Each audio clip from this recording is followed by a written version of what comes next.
അളിയാ milkshake ഉണ്ടാക്കിയല്ല milkshake ഉണ്ടാക്കിയല്ല പാലുണ്ട്, നട്ട്സ് ഉണ്ട്, പഞ്ചസാരയുണ്ട്, വാനില എസൻസ് ഉണ്ട്, എല്ലാം ഉണ്ട്. പഴം മാത്രമില്ല. പോയി വാങ്ങിട്ട് വരൂ. കടയിൽ പോയി വാങ്ങിട്ടോ. അവിടെ ഈ ഷേക്ക് അടിച്ച് ഉണ്ടാക്കി തന്നാ കൂച്ചറിയല്ലേ, അതിന് ബുദ്ധിമുട്ടൊന്നും ഇല്ലല്ലോ. പോയി കടയിൽ പോയിട്ടുണ്ടോ?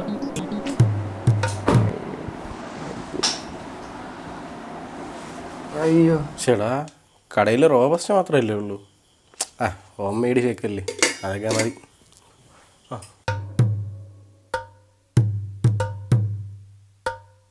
എടാ പഴം എവിടെ? അവിടെ പഴമൊന്നുമില്ലായിരുന്നു. എടാ നീ നേരെ നോക്കിയായിരുന്ന? അടയ്ക്കാൻ നിന്ന കട തുറപ്പിച്ചിട്ടാണ് ഞാൻ നോക്കിയേ. അവിടെ മൊത്തം പച്ചപ്പഴമായിരുന്നു. പച്ചപ്പഴം?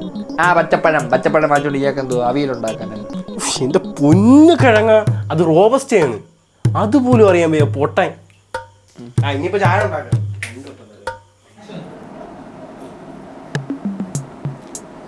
ഷേക്ക് കുടിക്കണ്ട ഞാനാ, നീ കാരണമാണ് ഈ ചായയും കുടിച്ചോണ്ടിരിക്കണം.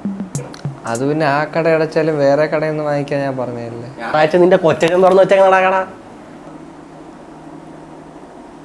എന്നാലും ചളിയാ, ഈ പഴുക്കാത്ത പഴവും റോബസ്റ്റയും തമ്മിൽ തിരിച്ചറിയാൻ വയ്യാന്ന് പറഞ്ഞ എങ്ങനെയല്ലേ നീ ഇത്രയും കാലം ജീവിച്ചേ?